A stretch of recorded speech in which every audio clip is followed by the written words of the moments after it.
We're talking about a fascinating new documentary from CBS Reports exploring the bison's return from the brink of extinction. 100 years ago, the iconic bison were overhunted and nearly wiped out as a result. 10 years ago, scientists in Mexico made a decision many called reckless.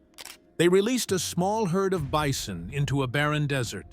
No grass, no streams, no human help. Locals shook their heads. How could massive grazers survive where even weeds struggled? The odds looked impossible. Then, a decade later, the same land told a very different story. What appeared at first to be a doomed experiment had turned into something no one predicted. The question is, what really happened in those 10 years? From millions to almost none. Long before highways, cities, and fences carved up North America, vast herds of bison thundered across the plains. By some estimates, more than 60 million once roamed from Canada to northern Mexico. They were more than animals. They were moving landscapes. Their hooves stirred the soil, their grazing shaped plant growth, and their migrations sustained predators, scavengers, and people. For centuries, indigenous communities lived in balance with them. The bison provided food, hides for clothing, shelter, and bones that became tools.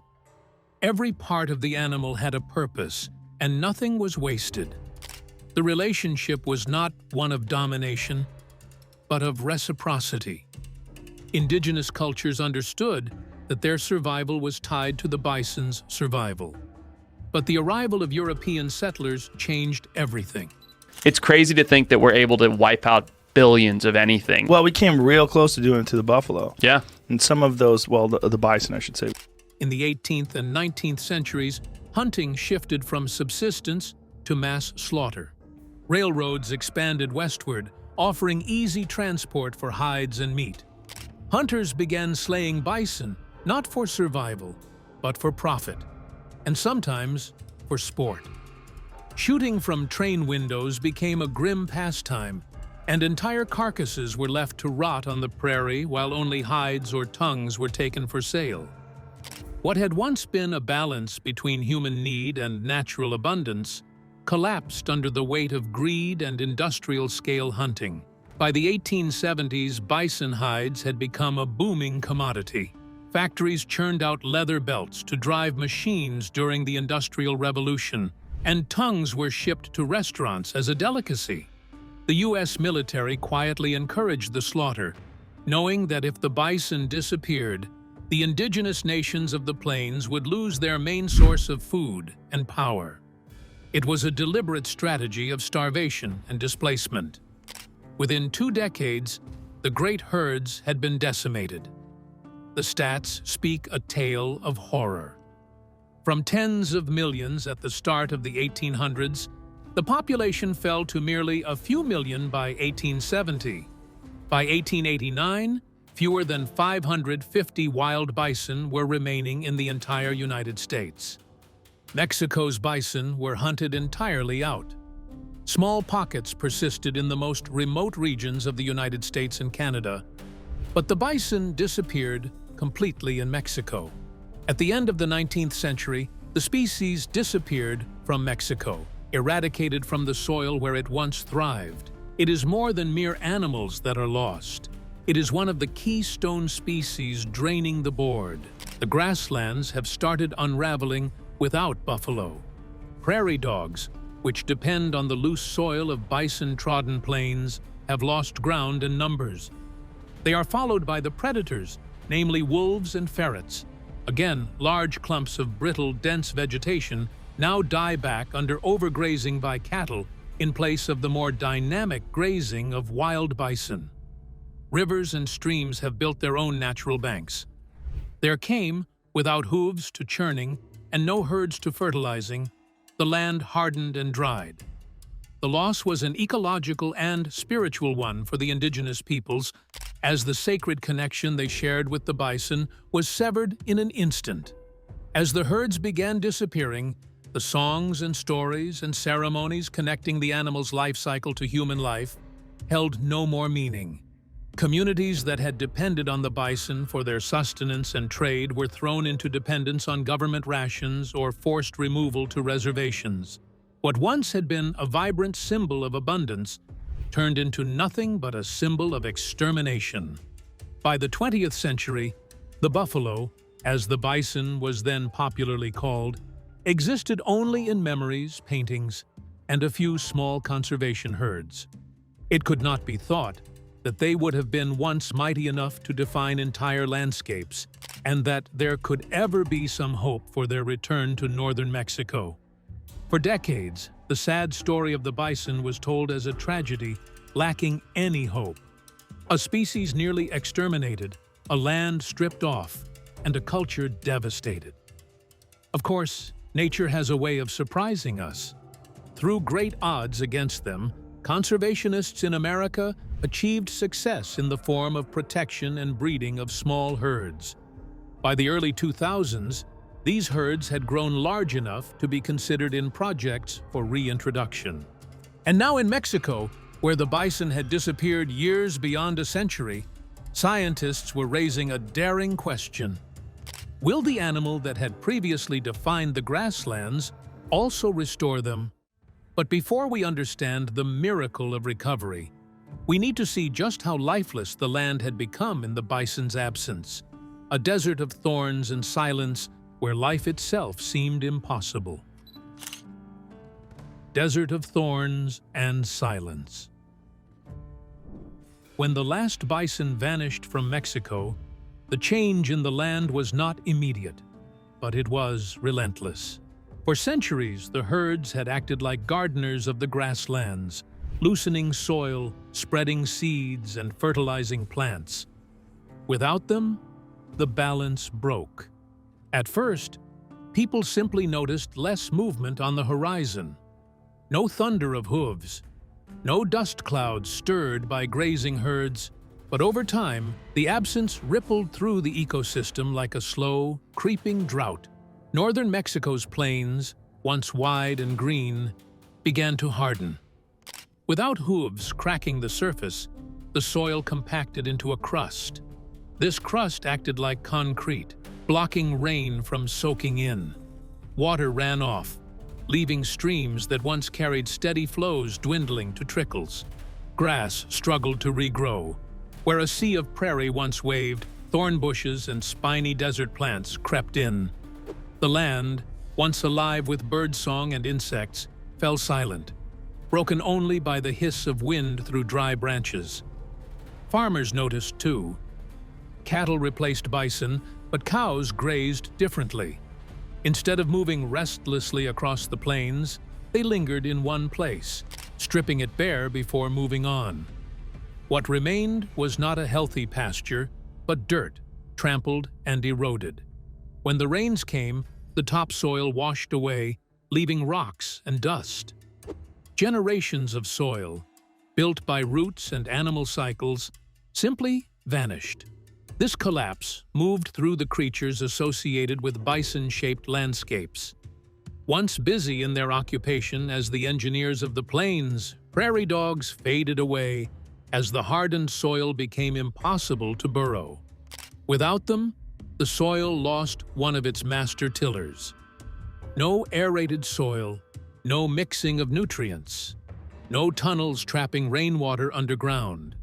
Consequently, the predators that used the prairie dog as their prey, black-footed ferrets and the burrowing owl, also vanished as a consequence. The silence had deepened. Hundreds of species that were once interlocked like gears in a machine, but do not now run. Insects that once thrived in bison-grazed fields declined. Pollinators became noticeably sparse. The wind itself seemed to change, bearing more dust and less scent of life. A once thriving system crashed into a broken loop, a desert of thorns and silence. The impact on communities was felt across daily lives. Soil crust meant less yield from fields, and grazing lands were no longer able to support livestock. Farmers drove herds farther away or lost interest altogether. Wells dried faster since the land quickly lost its capacity to absorb rain. Whatever water was there had silt in it, choking the streams and reducing their quality for potable water for both humans and wildlife. The damage was not ecological, it was economic and social. The scientists would call it desertification, a process through which fertile land further degrades until it can no longer sustain life. For the locals, though, it was simpler. The land was dying. They could call to mind their grandparents' stories of endless bison herds, rivers with fuller flows, grass taller than a horse's belly, skies full of hawks and eagles. By the 20th century, they began to feel like classic myths. The land in front of them was brittle, prickly, and empty. A bold idea was born here. If one disappearance was responsible for the collapse, would bringing the species back mean renewal? It sounded impossible. The land looked too dead to heal, but a group of scientists thought otherwise. Nature does not forget, they said, it only waits. They put this to the test in 2009.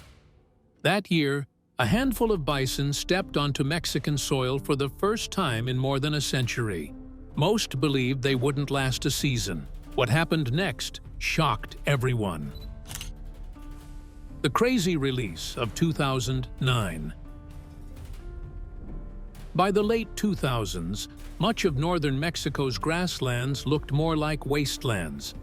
The soil was hard, rivers were weak, and wildlife was nearly gone. For decades, experts tried to fix the problem with human tools, planting grasses, digging irrigation channels, even spraying seeds from plains. None of it lasted. The land seemed beyond saving. But a small group of conservationists thought differently.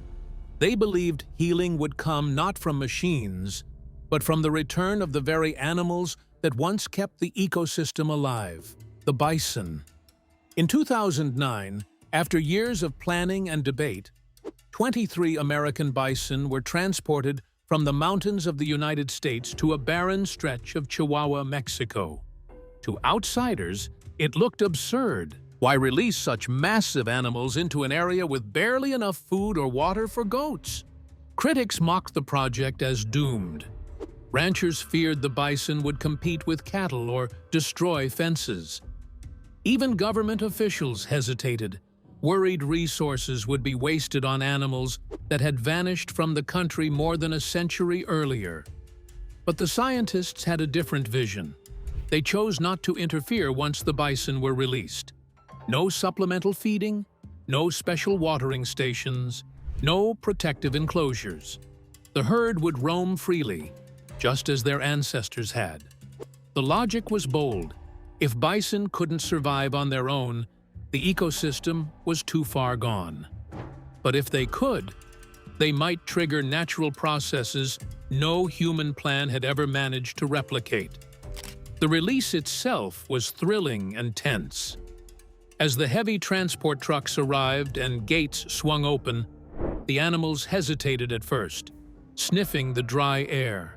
Then, one by one, they stepped out, huge shoulders swaying, shaggy coats brushing thorny shrubs. Dust rose beneath their hooves as they began to move, not in panic, but with steady strides.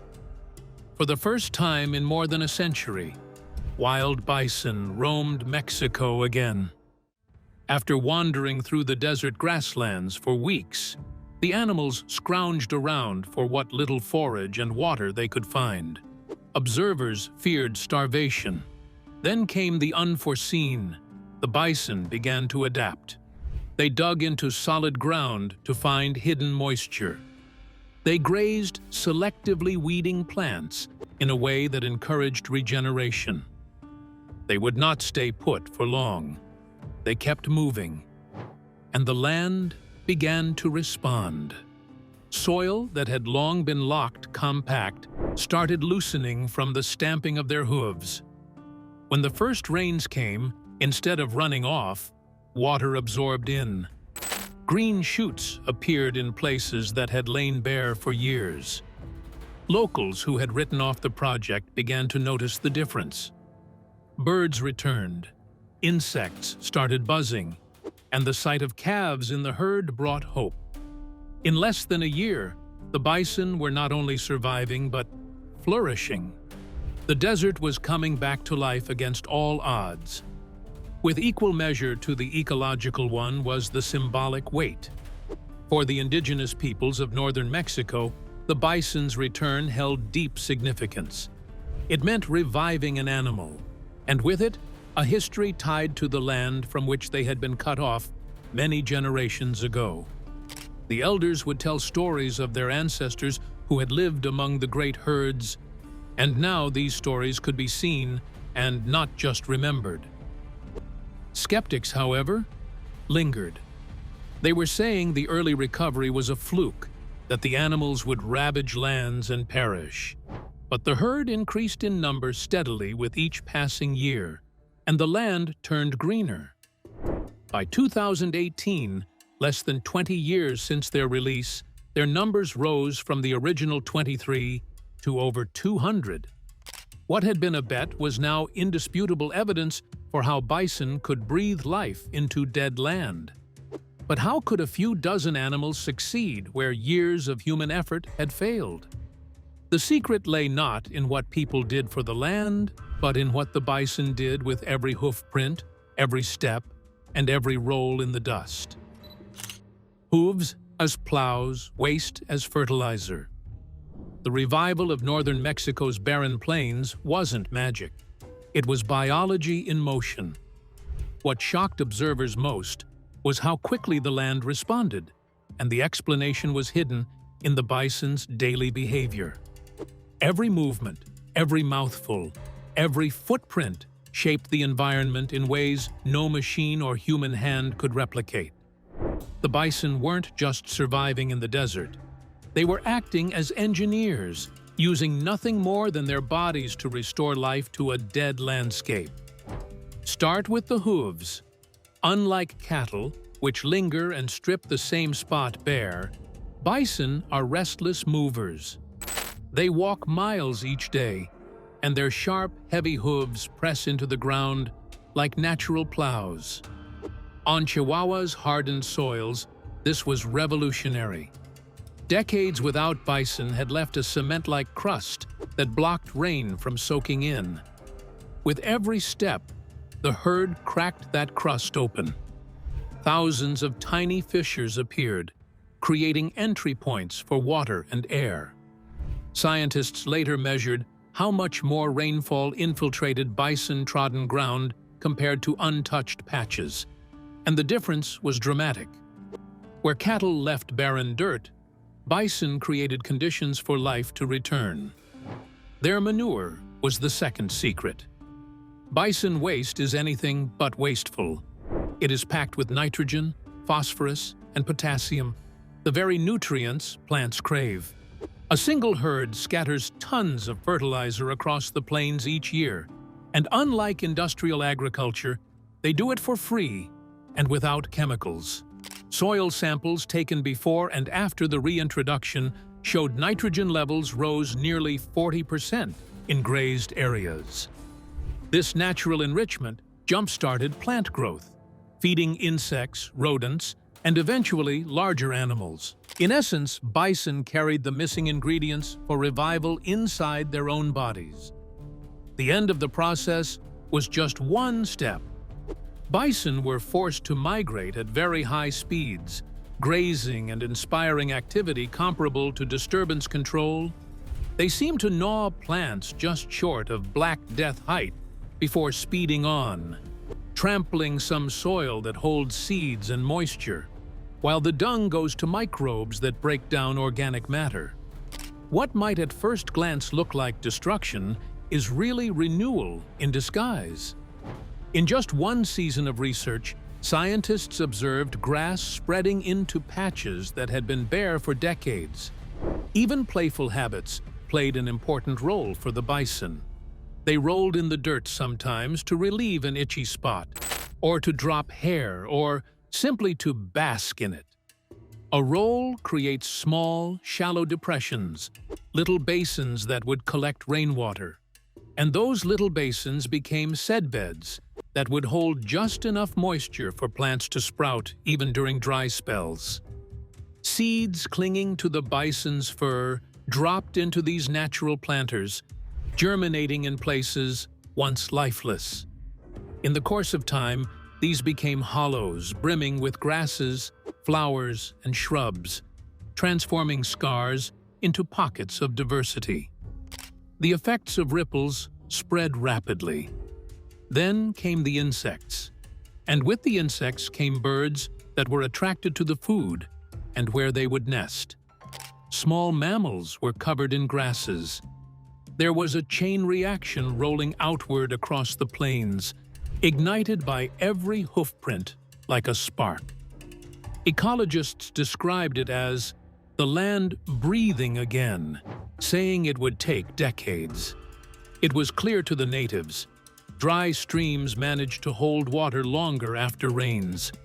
Pastures turned green, and then the mornings that had previously been without bird calls now began to include them.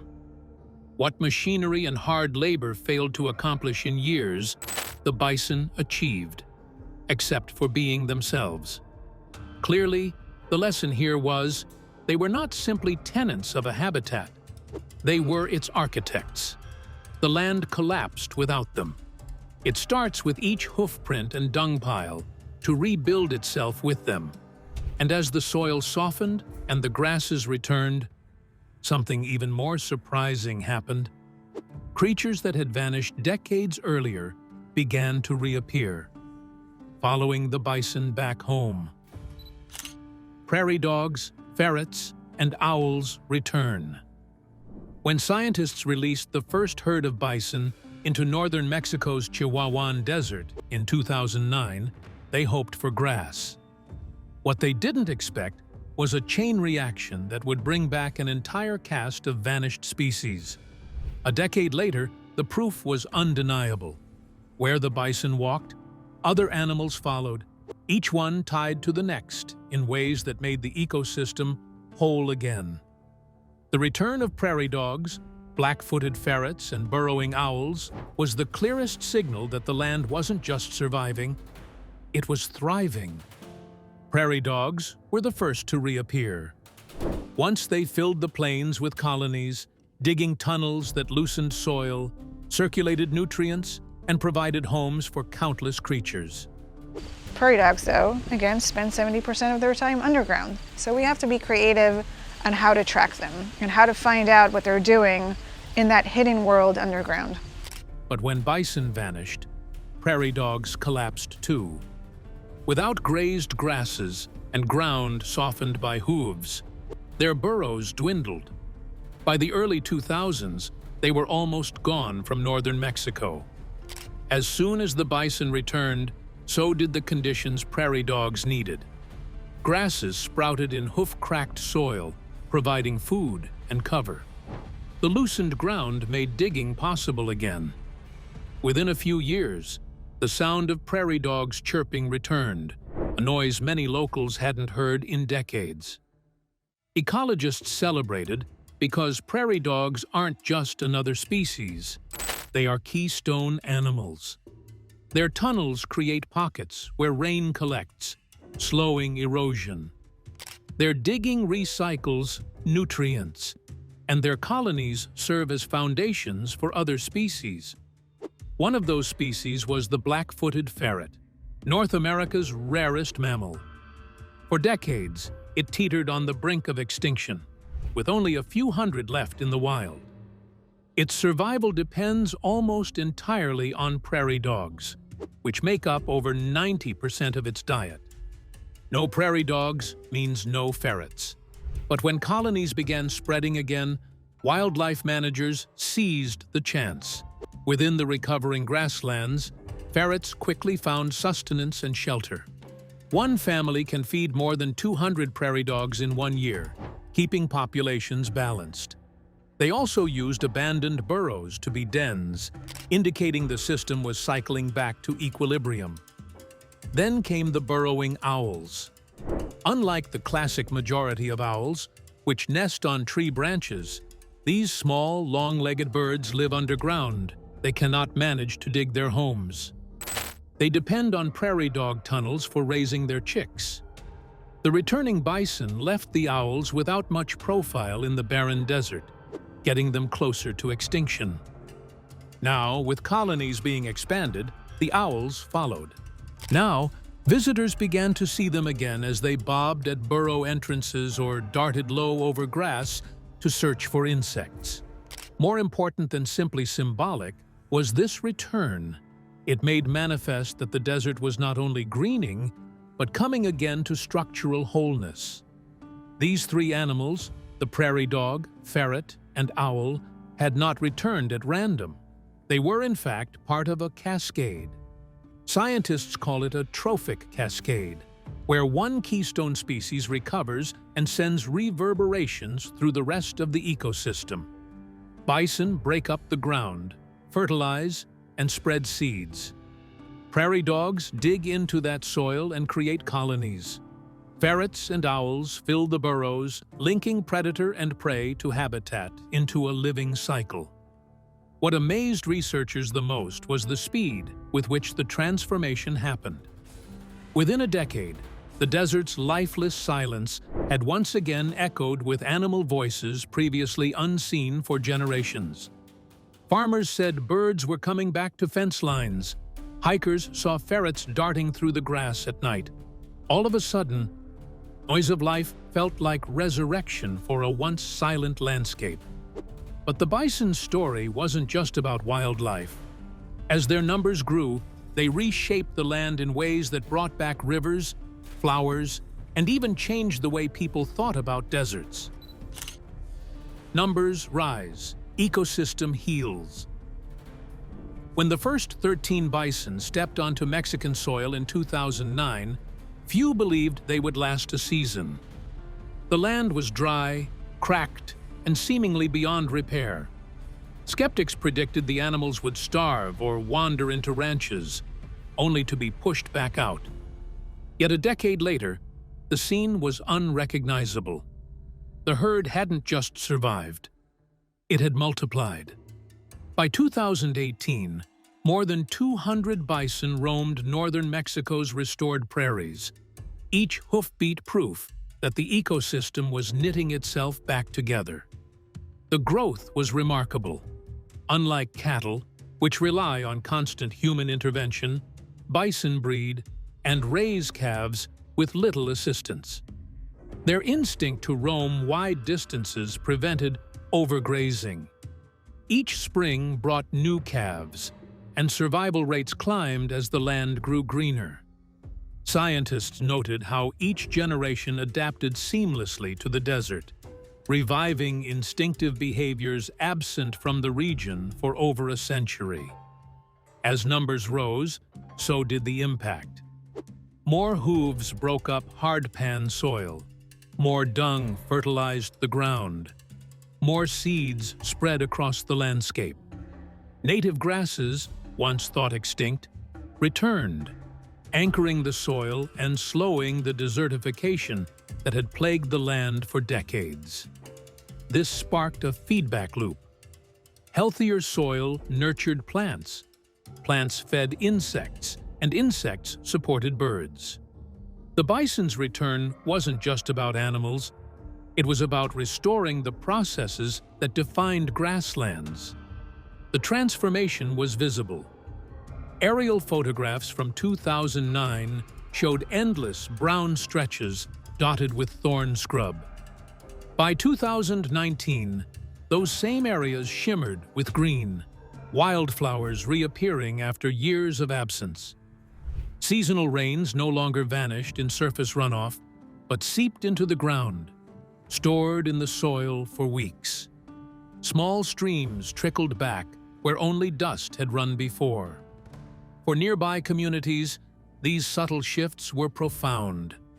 Fields once barren regained fertility, and wildlife, antelope, quail, foxes, followed the bison's path back into balance.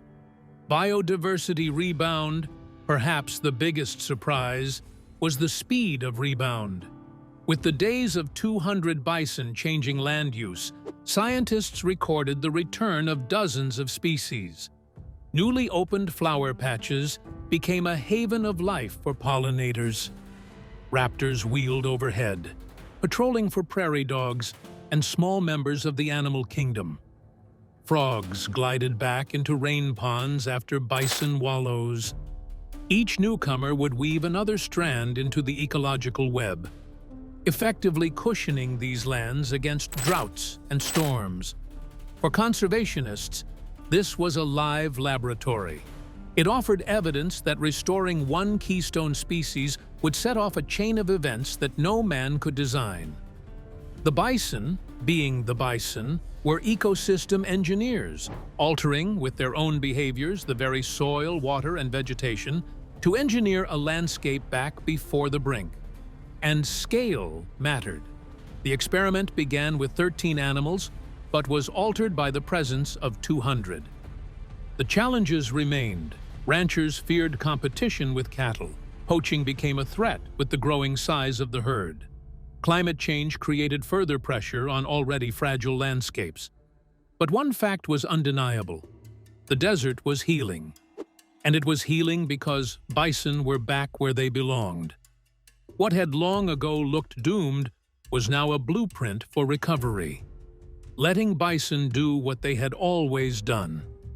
This is how Mexico turned arid land into a place of renewal. The growing numbers of the herd were not mere statistics. They were symbols of resilience, proof that life will rebound when given the chance. Yet, the story didn't end with Mexico.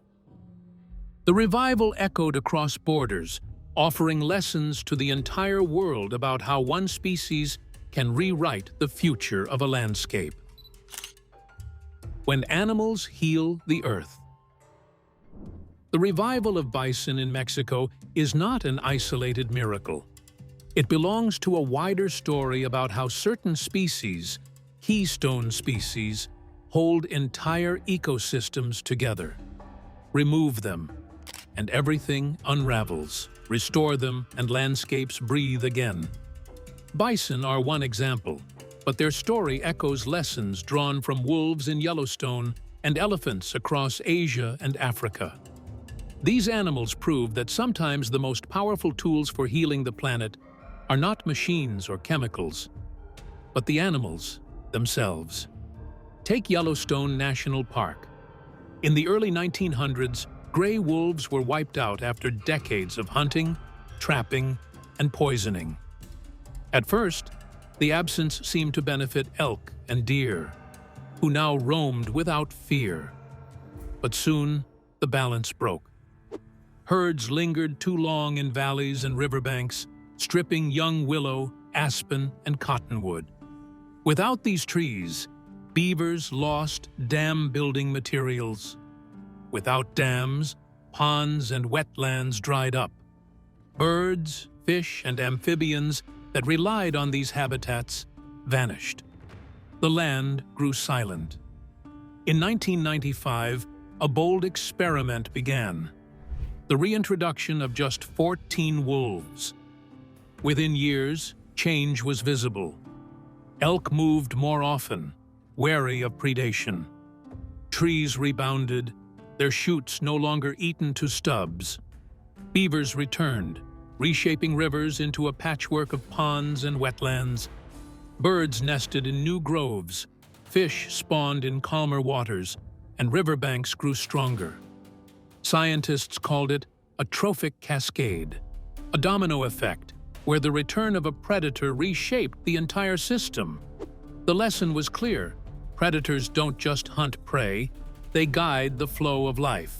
The elephant, however, has its own equally significant role. Elephants, through the African savanna and Asia's forests, operate as ecosystem engineers. Because of their large body size and constant movement, elephants form corridors through dense forests, uproot trees, and form clearings that open sunlight into the ground. This allows grasses and shrub-like forms to flourish and become food for immense herbivore populations. During dry seasons, elephants dig for water, while the shallow wells they leave behind become life-giving pools to birds, antelope, and other creatures. Even their dung is a vessel for seeds taken far away, helping with the regeneration of forests and savannas.